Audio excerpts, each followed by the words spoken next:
Good evening. पिछली class में हमने देखा था 1.4 विश्व स्तर पर लोकतंत्र, ठीक है। उसमें हम लोग ने देखा था अंतर्राष्ट्रीय संगठन किस प्रकार हुआ था। अब हम लोग देखेंगे कि क्या ये निर्णय लोकतांत्रिक है, क्या ये निर्णय जो लिए थे वो लोकतांत्रिक कहलाती है कि नहीं। आइए देखते हैं। इस प्रकार हम देखते हैं कि विश्व स्तर पर अनेक ऐसे संस्थाएं हैं जो कुछ कुछ ऐसे काम करते हैं जिन्हें कोई भी विश्व सरकार करती है, और कोई भी विश्व स्तर जो करती है वो कुछ कुछ ऐसी संस्थाएं जो वो भी करती है। हम इसे देख सकते हैं, लेकिन हमें यह जानने की जरूरत भी है कि ये संस्थाएं खुद कितनी लोकतांत्रिक है, और हमें यह जानने की भी जरूरत है कि ये संस्थाएं कितनी लोकतांत्रिक कहलाती है। और इस बात को जांचने का सबसे अच्छा पैमाना यह है कि खुद को प्रभावित करने वाले फैसलों में इन संस्थाओं के सदस्य देशों को किस हद तक स्वतंत्र को बराबर की भागीदारी मिलती है। मतलब इस संस्थाओं में अपने तौर पर हम इसे देखते हैं तो क्या होता है कि क्या करना चाहिए कि इसमें इन सदस्यों में क्या होता है कि इनके बीच कितनी आजादी, मतलब स्वतंत्र और बराबरी का भागीदारी मिलता है। इनके बीच कितना स्वतंत्रता और भागीदारी मिलती है। इसके तौर पर ही हम बता सकते हैं कि इनमें कितने लोकतांत्रिक खुद है, ठीक है। इस परिप्रेक्ष्य में कुछ वैश्विक संस्थाएं के संगठन और कामकाज पर नजर डालना चाहिए। अब इसमें क्या करना चाहिए कि वैश्विक संस्थाएं के संगठन और किन पर, उनकी कामकाज पर नजर डालना चाहिए। संयुक्त राष्ट्र के सभी 192 सदस्य देशों को, 192 सदस्य देशों को संयुक्त राष्ट्र महासभा में एक वोट मिला हुआ, एक वोट उनको भी मिला हुआ। संयुक्त राष्ट्र महासभा की बैठक सदस्य देश के प्रतिनिधियों द्वारा चुने हुए अध्यक्ष की अगुवाई में हर साल मिलती है। उनको क्या मिलता है कि चुने हुए अध्यक्ष की अगुवाई हर साल उन्हें दी जाती है देश के प्रतिनिधित्व द्वारा, ठीक है। किनके द्वारा? देश की प्रतिनिधियों के द्वारा। महासभा का स्वरूप काफी कुछ संसद की तरफ है। महासभा का स्वरूप किसकी तरफ है? काफी कुछ संसद की तरफ है, जिसमें सभी तरह का चर्चाएं होती है। उनके बीच क्या होती है? बहुत सारी चर्चाएं होती है। हर हिसाब से संयुक्त राष्ट्र बहुत ही लोकतांत्रिक संगठन लगेगा। हर हिसाब से क्या संयुक्त राष्ट्र बहुत ही लोकतांत्रिक लगेगा, ठीक है। लेकिन विभिन्न देशों के बीच टकराव की स्थिति में महासभा कोई कार्रवाई नहीं कर सकता। लेकिन बहुत सारे देशों के बीच जो टकराव होता है उसमें महासभा कोई भी कार्य नहीं कर सकता उनके बीच। संयुक्त राष्ट्र की सुरक्षा परिषद ऐसे महत्वपूर्ण फैसले लेती है। संयुक्त राष्ट्र सभा की सुरक्षा परिषद क्या करती है? ऐसे महत्वपूर्ण फैसले लेती है कि इसके कुल 15 सदस्य होते हैं, और इसमें क्या होते हैं कि कुल 15 सदस्य होते हैं। परिषद के 5 स्थायी सदस्य, परिषद के 5 स्थायी सदस्य कहलाते हैं। कौन कौन? अमेरिका, रूस, ब्रिटेन, फ्रांस और चीन। बाकी 10 सदस्य का चुनाव आम सभा 2 वर्ष के लिए करती है। आम सभा क्या करती है? 2 वर्ष के लिए सिर्फ करती है, ठीक है। पर असली ताकत 5 स्थायी सदस्यों के हाथ में ही होता है। पर असली ताकत कौन से? 5 सदस्य, जो स्थायी सदस्य जो होते हैं उनके ही हाथ में होता है। स्थायी सदस्य ही खासकर अमेरिका संयुक्त राष्ट्र की कामकाज पर होने वाले खर्च का ज्यादातर भाग वहन करती है। मतलब ज्यादातर किन पर खर्च होती है? सिर्फ अमेरिका संयुक्त राष्ट्र के कामकाज पर ही वो स्थायी सदस्य सिर्फ खर्च करती है। इन स्थायी सदस्यों को वीटो अधिकार मिला है। और इन स्थायी सदस्यों को, सारे स्थायी सदस्यों को कौन सा अधिकार मिला है? वीटो का अधिकार मिला है। अगर कोई भी स्थायी सदस्य देश इस अधिकार का प्रयोग करता है, और कोई भी स्थायी सदस्य देश इस अधिकार का प्रयोग करता है तो क्या होता है? तो सुरक्षा परिषद उसकी मर्जी के खिलाफ फैसला नहीं कर सकता। जो सुरक्षा परिषद है वो उसकी मर्जी के खिलाफ फैसला नहीं कर सकता, ठीक है। इसी के चलते संयुक्त राष्ट्र को ज्यादा लोकतांत्रिक बनाने की मांग करने वाले लोगों और देशों की संख्या बहुत बढ़ती जा रही है। और इससे देखा जाता है कि इसके चलते संयुक्त राष्ट्र जो लोग हैं उनमें जो ज्यादातर जो लोकतांत्रिक जो कहलाते हैं उनकी मांग ज्यादातर लोगों और देशों के बीच लोकतांत्रिक व्यवस्थित करने की मांग करती जा रही है। अंतर्राष्ट्रीय मुद्रा कोष दुनिया के किसी भी देश को उधार और ऋण देने वाले सबसे बड़े संस्था है, और अंतर्राष्ट्रीय मुद्रा कोष दुनिया के सबसे बड़े देशों के बैंकों का बैंक उधार और ऋण देने का सबसे बड़ा संस्था कहलाता है। पर इसके साथ 185 सदस्य देशों को समान मताधिकार प्राप्त नहीं है, और इसके साथ 185 सदस्य देशों को समान मताधिकार नहीं मिलता है। हर देश इस कोष में जितने धन का योगदान करता है उसे अनुपात में उसके वोट का वजन भी तय किया जाता है, और जो भी सदस्य है जो इस बैंक में जितने योगदान करता है उसी के अनुसार या उससे वो नापतोल करके उनके वोट का वजन का अनुभव करता है। जितने वो पैसा दे रहे हैं उनके अनुसार उसको नापतोल करके उनको वोट का संख्या बताया जाता है। मुद्रा कोष में 54% से अधिक वोटों का पर सिर्फ 10 देशों का अधिकार है। 10 देशों में कौन कौन देश? America, Japan, Germany, France, Britain, चीन, इटली, सऊदी अरब, कनाडा और रूस। इन्हीं सारे 10 देशों में को अधिकार है। 54% से अधिक मतलब लगभग 60%। बाकी 178 सदस्य इस अंतर्राष्ट्रीय संगठन के फैसलों को ज्यादा प्रभावित करने की संस्था में नहीं है, और बाकी जो 78 सदस्य जो बचते हैं वो अंतर्राष्ट्रीय संगठन के जो फैसले है उनको ज्यादा प्रभावित करने के लिए स्थिति में नहीं है, उनको ज्यादा प्रभावित देने के लिए मतलब उनके तौर पर चलने के लिए वो उस स्थिति में नहीं रहते हैं। विश्व बैंक में भी वोटिंग को ऐसी ही प्रणाली है, विश्व बैंक में भी वोटिंग की ही ऐसी ही प्रणाली चलती है। विश्व बैंक का अध्यक्ष हमेशा कोई अमेरिकी नागरिक ही रहा है। विश्व बैंक में कोई भी उनका जो नेता होता है वो कौन रहता है? अमेरिकी नागरिक ही सिर्फ रहता है। उनका मनोनयन अमेरिकी वित्त मंत्री करते हैं। उनका मनोनयन मतलब उनका चुनाव कौन करता है? अमेरिकी वित्त मंत्री करता है। फैसले लेने के इन तरीकों की तुलना उन लोकतांत्रिक तरीकों से करने जिनकी चर्चा हम इस अध्याय में कर रहे हैं। और फैसले लेने की इस तरीके का जो तुलना, उनकी जो तुलना होती है किनके लिए करते हैं? उन लोकतांत्रिक तरीकों से करें। कौन से लोकतांत्रिक तरीकों से करना चाहिए? जिनकी चर्चा हम इस अध्याय में कर रहे हैं, मतलब जिसकी चर्चा हम इस अध्याय में कर रहे हैं कि उसके तौर पर इनकी तुलना करना चाहिए। जरा सोचिए आप उस देश के बारे में क्या कहेंगे जहां कुछ लोगों के लिए सरकार में मंत्री का पद स्थायी रूप से बना रहे हैं और जिन्हें पूरे संसद द्वारा लिए गए फैसले को भी रोकने का अधिकार है।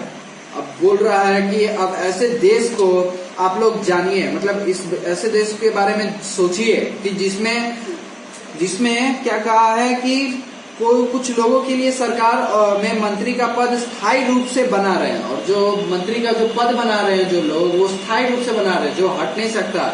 और क्या कि संसद द्वारा जो लिए गए जो फैसले है, जो संसद द्वारा जो लिए गए जो फैसला है उनको रोकने का भी उनके पास अधिकार होना चाहिए। तो उसके बारे में आप लोग क्या कह सकते हैं?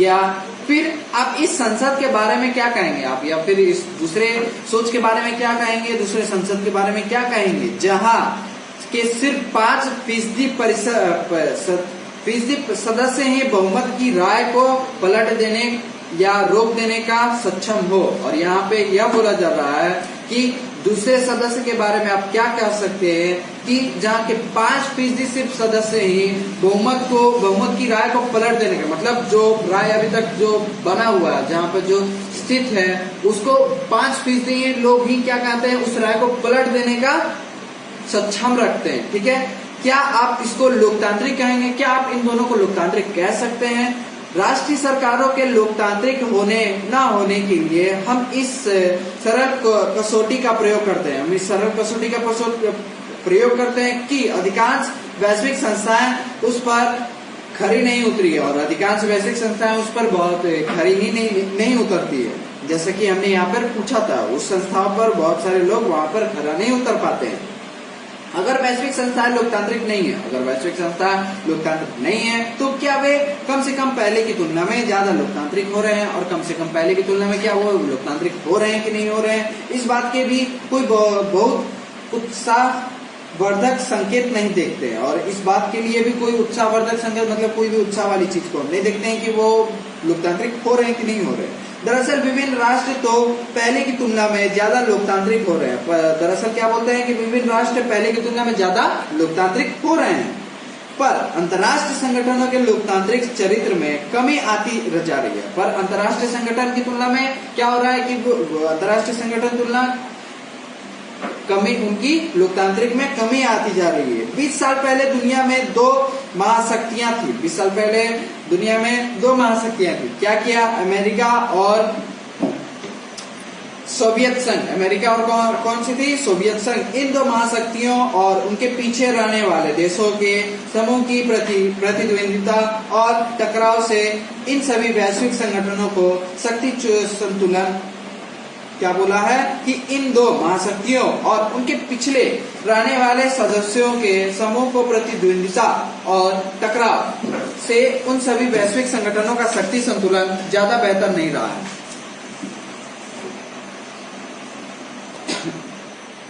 यहाँ पे बोला गया है कि इन 2 महाशक्तियों और उनके पिछले रहने वाले जो देश है, उनके जो समूह में जो प्रतिद्वंदिता होती थी, उनके बीच जो टकराव होते थे, टकराव से उन सभी वैश्विक संगठनों का शक्ति संतुलन, जो उनका जो शक्ति संतुलन है, ज्यादा बेहतर रहा है, ज्यादा बेहतर रहा करता था। सोवियत संघ के पतन के बाद अमेरिका दुनिया का एकमात्र महाशक्ति लगता है। सोवियत संघ के पतन के बाद, मतलब उसके समाप्त होने के बाद, अमेरिका एकमात्र महाशक्ति लगता है। यह अमेरिका प्रभुत्व अंतर्राष्ट्रीय संस्थाओं के कामकाज को प्रभावित करता है। यह क्या करता है कि अमेरिका प्रभुत्व अंतर्राष्ट्रीय संस्थाओं के कामकाज को प्रभावित करता है।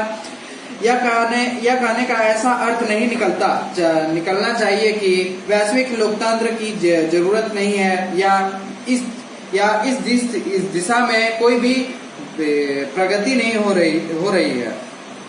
अब यहाँ पे बोल रहा है कि यह कहना ऐसा अर्थ नहीं निकलता है, यह कहना यह सही नहीं होता है कि वैश्विक लोकतंत्र की जरूरत नहीं है। यहाँ पर वैश्विक लोकतंत्र की हमें तो जरूरत नहीं है, या इस दिशा में कोई प्रगति का कोई उद्देश्य नहीं निकलता है कि प्रगति नहीं हो रही है, ऐसा कहना सही नहीं हो सकता है। जरूरत तो उन लोगों की तरफ से पैदा की जा रही है जो विभिन्न कारणों से अगर आज एक दूसरे के ज्यादा संपर्क में आ रहे हैं। ज्यादातर क्या करते हैं कि उन लोगों की तरफ ये सब बातें पैदा हो रही है जो विभिन्न कारणों से आज एक दूसरे से ज्यादा संपर्क में आ रहे हैं। ठीक है, जो एक दूसरे से ज्यादा संपर्क में आ रहे हैं, उनके बीच में ही ऐसी सोच उत्पन्न होती है। पिछले कुछ वर्षों में विभिन्न देशों के लोग अपनी सरकारों की मदद के बिना एक दूसरे के ज्यादा संपर्क में आए हैं। पिछले कुछ वर्षों में देखा जाता है कि विभिन्न देशों के लोगों को सरकारें जो होती है वो एक दूसरे के संपर्क में आए हैं।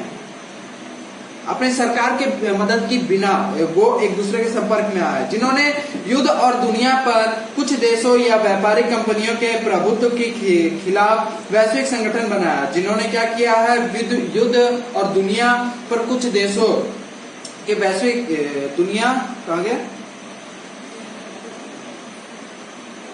कुछ देशों या व्यापारिक कंपनियों के प्रभुत्व का खिलाफ, मतलब जो व्यापारिक कंपनियां जो खुली हुई थी और उनके खिलाफ वैश्विक संगठन बनाए गए हैं। ठीक है, किसी भी देश में लोकतंत्र जिस तरह लोगों के संघर्ष और पहल और मजबूत हुआ, वैसे ही वैश्विक मामलों में यह पहल भी लोगों के संघर्षों से आगे बढ़े हैं। ठीक है, यहाँ पे बोल रहा है कि किसी भी देश में जो लोकतंत्र है, जिस तरफ जो लोगों ने जो संघर्ष किया, जो लोकतंत्र पाने के लिए और पहल से मजबूत हुआ, मतलब जो पहले से जो और भी ज्यादा मजबूत हुआ, उसके तौर पर ही वैसे ही वैश्विक मामलों में यह पहल भी लोगों, मतलब पहले की तरह लोगों से ज्यादा संघर्ष से आगे बढ़ रहे हैं। ठीक है, अब यहाँ पे हम लोग का टॉपिक आता है बाहरी समर्थन का सवाल। बाहरी समर्थन का क्या सवाल होता है, सवाल। ठीक है, सवाल क्या है बाहरी समर्थन के तौर पर। पृष्ठ 19 तथा 20 पर दिए गए दोनों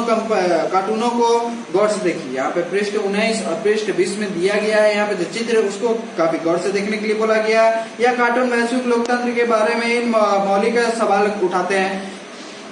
या क्या करते हैं, ये चित्र क्या दर्शाते हैं कि वैश्विक लोकतंत्र के बारे में मौलिक सवाल उठाने का यह चित्र अनुभव करवाता है हम लोग को। हाल ही में दुनिया के ताकतवर देशों, खास तौर से अमेरिका ने शेष दुनिया में लोकतंत्र को बढ़ाने का जिम्मा खुद संभाल लिया था। और काफी हाल ही में दुनिया के ताकतवर देशों में से कौन, खासतौर से अमेरिका को सिर्फ दुनिया के लोकतंत्र को बढ़ाने के लिए, दुनिया में अपने देश में लोकतंत्र को बढ़ाने के लिए अब ये क्या किया था, खुद ही संभाल लिया था,